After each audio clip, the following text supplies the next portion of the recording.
E aí pessoal, tudo bem com vocês? Eu espero que vocês estejam maravilhosamente bem. E hoje eu lhes trago uma partida bem bizarra pela repercussão que ela teve. Essa partida fez o Hans Niemann dar um rage quit no torneio de ontem do Title Tuesday. Mas ao invés de simplesmente, sair do torneio e não jogar as partidas restantes, o Niemann deu, acredito eu, que uma forma de protesto, né? Como o próprio Magnus já fez com ele no passado. Mas antes de mais nada, eu vou fornecer algum contexto, eu vou mostrar o jogo para vocês verem se tem algo de suspeito, se tem alguma informação que vocês podem tirar da partida em si. Tem momentos muito interessantes na partida, muito mesmo, principalmente ali perto do final.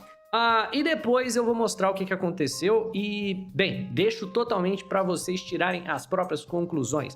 Essa partida foi jogada ontem, o Niemann tinha vencido as 6 primeiras partidas do torneio, o Esipenko também, então eles estão no 7º round, ambos jogadores invictos.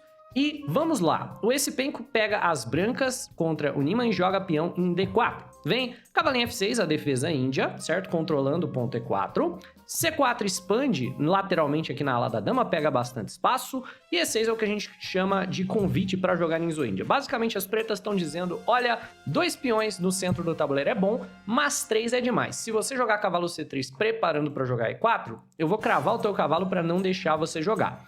Então as brancas jogam cavalo em F3, que é conhecido como a anti-Ninzo-Índia, por razões claras, né? Agora, bispo B4, eu não tenho obrigação nenhuma de cobrir de cavalo em C3, permitindo que você dobre peões, tomando cavalo, destrua a minha estrutura de peões, né? Se bispo B4, eu vou jogar bispo D2, e agora se você trocar, eu desenvolvo com tempo na retomada e vou ficar à frente a tempo de você. Então B6 por parte do Niemann, que é o que a gente chama de Índia da dama, né? Defesa índia da dama. Porque o jogador de pretas está segurando o desenvolvimento do bispo para poder jogar bispo B4 depois que o cavalo vier para casa de C3. Então, A3 é a variante Petrosian, evitando justamente a ideia do bispo B4. Bispo B7 super protege esta casa de E4. E cavalo C3 com a ideia de jogar peão em D5 e depois jogar peão em E4, né? E aqui, normalmente as pretas mesmo vão jogar D5 para evitar de vez que as brancas colocam o terceiro peão no centro, mas o Niemann vai jogar de maneira moderna, ele permite que o jogador de brancas coloque o terceiro peão no centro, jogando peão em D6, vem dama C2 controlando essa casa, e C5, tá aí a ideia do Hans, né? Apesar do jogador de brancas conseguir o seu belo centro com 3 peões, o jogador de pretas tem bastante pressão em cima do ponto D4, após cavalo na casa de C6, e ele tem o desejo também de provocar o avanço, que é o que acontece, para jogar cavalo D4 e depois apoiar o cavalo com E5.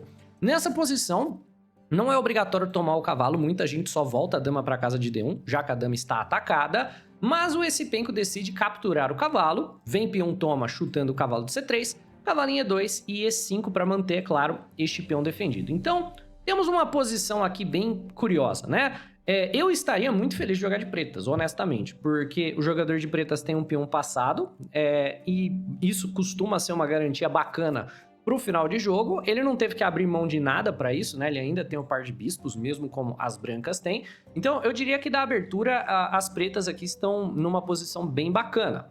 Vem cavalo G3 por parte do Esipenko, e o Niemann vai jogar uma ideia que posicionalmente faz bastante sentido, que é a ideia de trocar o bispo mal dele. Você vê que o Niemann ele tem todos os peões em casas escuras, né? Praticamente todos os peões fixos em casas escuras. Então, esse bispo aqui, ele joga muito mal, né? Ele não joga aqui na casa G7. Então o Niemann ele joga G6 com a ideia de jogar bispo em H6 no futuro para poder trocar, né? Não com a ideia de fianquetar para G7. Vem bispo D3 desenvolvendo e preparando para rocar.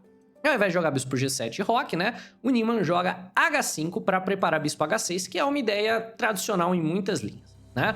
Vem H3 por parte do Esipenko, que é um lance que eu não compreendo 100%, mas eu acredito que ele já tá pensando no longo prazo, né? Ele tá pensando aqui numa possibilidade do jogador de pretas querer jogar um possível F5. Então ele não somente tá super protegendo a casa de F5, que é o ponto de ruptura das pretas várias vezes, como ele também tá evitando o cavalo G4, né? Que, enfim, sairia da frente do peão de F. Então H3 eu acho que vem com esta ideia. Vem o bispo H6 aqui do Hans Niemann e você vai ver que a máquina odeia o lance. Apesar do lance ser posicionalmente muito sólido, esse lance, na verdade, perde muito tempo para as pretas, porque o jogador de pretas está abdicando do direito de fazer o roque quando ele joga o bispo em H6. Então, depois de bispo por H6 e torre por H6, pode-se dizer que o jogador de pretas tem aqui, posicionalmente falando, uma posição... Posicionalmente falando, a posição é meio redundante, mas estrategicamente falando, o jogo das pretas não tá tão ruim.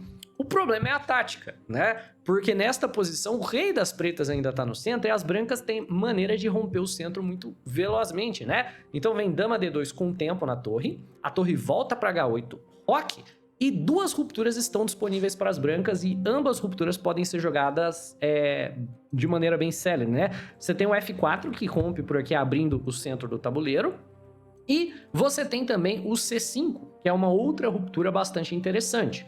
O Niemann joga bispo C8, certo? A posição aqui já tá, a máquina já acha que as brancas têm uma vantagem muito grande, né? É até difícil da gente visualizar, porque olhando aqui para a posição, eu de maneira nenhuma diria que as pretas estão quase perdidas, né? Mas aí isso demonstra o quanto que os engines estão à frente da gente, né? E, na verdade, assim, o Esse-Penco com certeza sabia que ele estava confortável. Mas bispo C8 joga o Hans Niemann. É um lance muito estranho, mas tudo bem, ele quer rotear o bispo aqui para a ala do rei, certo? Com a ideia de jogar H4, com a ideia de eventualmente talvez sacrificar em H3, coisas do gênero. Mas vem o F4, como a gente comentou, o jogador de branca já quer imediatamente abrir o centro do tabuleiro. H4 chuta o cavalo daqui e libera a casa H5 para o cavalo. Então, cavalo E2, cavalo H5 e F por E5. Beleza, conseguimos abrir a coluna F, se nós somos as brancas, estamos felizes quanto a isso. Tendo em vista que, é claro, o jogador de brancas aqui quer explorar o rei no centro. E mais importante também, ao tirar o peão de D6 daqui, o jogador de brancas passou o peão de D e agora é um peão a menos controlando a outra ruptura que as brancas querem fazer, que é o C5. Então as brancas jogam B4, preparando o C5 para ficar simplesmente com 2 peões passados conectados. Aqui já é muito clara a vantagem das brancas. E pretas jogam G5 tentando jogar G4 e gerar contra-jogo, né? Vão querer usar a coluna G, vão querer explorar o rei branco e gerar contra-jogo por aqui. Vem o C5 e agora as brancas vão passar um segundo peão, independente do que as pretas façam, né? Aqui 2 peões passados conectados no centro é muito bom para as brancas. Vem cavalo em F4, então, por parte das pretas, com ideias, né, claras em cima de H3, tentando fazer alguma coisa desse gênero funcionar. E se o cavalo for capturado também, eu posso tomar com o peão de G, abrindo a coluna G para explorar isso para algum tipo de ataque. E beleza, o Esse-Penco joga a torre C1, preparando para avançar aqui os peões. E torre em H6 joga o Hans Niemann. Torre em H6, eu acredito que é para ficar de olho também na casa de C6, alguma coisa nesta lógica. Pode ser útil para dobrar futuramente.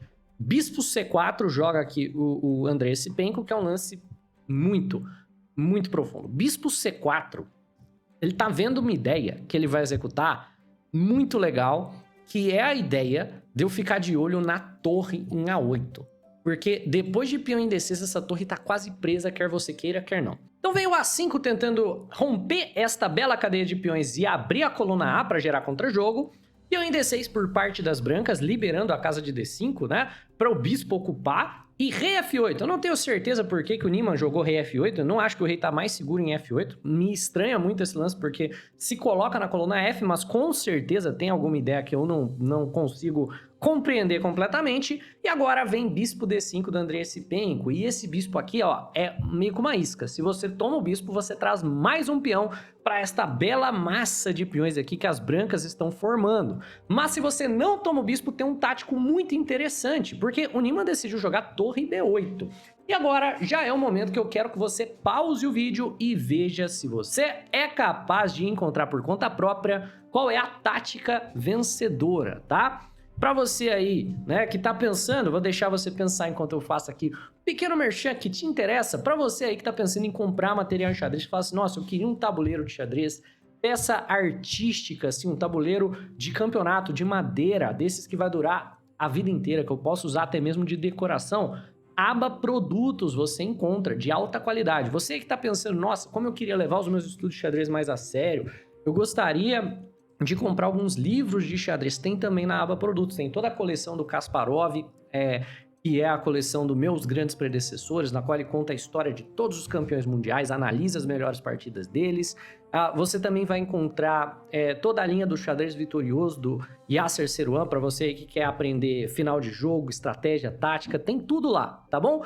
E para aqueles de vocês que apenas querem curtir aqui a análise, o lance é absolutamente lindo, peão C6, certo? Ameaça peão em C7 o duplo, e abre mão brilhantemente do peão da casa de D6, porque depois de dama por D6, um sacrifício muito legal, você imaginaria que o jogador de brancas ia querer manter esse peão a todo custo. Peão C7 e a torre está presa, né? A torre não tem para onde ir. Você vê, tanto a casa de A8 quanto a casa de B7, quanto agora a casa de C8 estão controladas. E não é nem o caso que a torre vai ser assim, as brancas vão ganhar uma qualidade, alguma coisa assim. Vão ganhar a torre limpa. Não há jogo a ser feito, né? E se, por exemplo, você joga um intermediário, o cavalo toma bispo, é claro, eu tomo a torre promovendo. Então, jogou bispo em A6 aqui o Niemann, né? Abrindo mão da torre com cheque. Claro, o esse penco tomou com cheque, mas a ideia do Niemann é tentar seguir jogando, pressionando o cavalo. Mas cavalo por F4, abrindo mão da qualidade, né, trocando ali o cavalo. G por F4 por parte do Niemann, abrindo a coluna G aqui, querendo manter mais material no tabuleiro, e agora ele tira a torre dali. Dama D8, joga o Niemann, torre C6, querendo trocar tudo esse penco, já que tá com muito material a mais. Torre por, bispo C4, e, cara, o que o Hans Niemann vai fazer de esforço para manter essa partida viva é bizarro. E que recurso tático o Niemann utiliza. É uma coisa linda, linda, linda de se ver, né? Vamos lá, vem peão toma, a dama vai para casa de C1 tocando ali o bispo. Bispo em E2 tocando a torre, dama cheque, rei G8 e a torre volta para F2. E agora, peão D3. Então, qual que é a ideia? Vou jogar peão D2, vou jogar peão D1, vou promover, coisa do gênero. Claro, bispo A4, eu vou ficar de olho na casa de promoção. Pronto. Dama G5. E o que vai causar de problema o Niemann aqui não tá escrito. A dama volta para C1, certo? Dama volta para casa de C1, ficando de olho no avanço, dama G3. E bispo D1. Beleza, bora trocar. Agora já era, porque eu tô tocando aqui duas vezes, você tá defendido apenas uma, eu vou trocar esse bispo, eu vou ficar com uma torre a mais, e F3. E olha o que o Hans Niemann tá fazendo. Olha que situação. Se eu tomo esse bispo, acredite ou não, depois de peão toma, acabou o jogo, nós não temos progresso a ser feito pelas brancas. A torre tá quase que presa, certo? A torre tá presa, porque ela tá eternamente cravada a ideia de E1 dama. Então, não dá pra eu tirar a torre daqui, senão E1 dama. Então, a torre tem que ficar em F2. A dama nunca pode tomar o peão de D. E a dama nunca pode abrir mão da defesa da casa de E1. Então, dá pra jogar dama D2 e depois ficar passando a vez. Tipo, dama E1, dama D2. Não dá pras brancas progredirem a partir dessa posição. Acredite ou não. Não tem como progredir. É uma coisa... E não dá pra jogar torre F1. Não dá pra melhorar meu rei. Não dá pra melhorar minha torre. Só dá pra mexer a dama, mas não demais também. Tem que ficar nessa diagonal.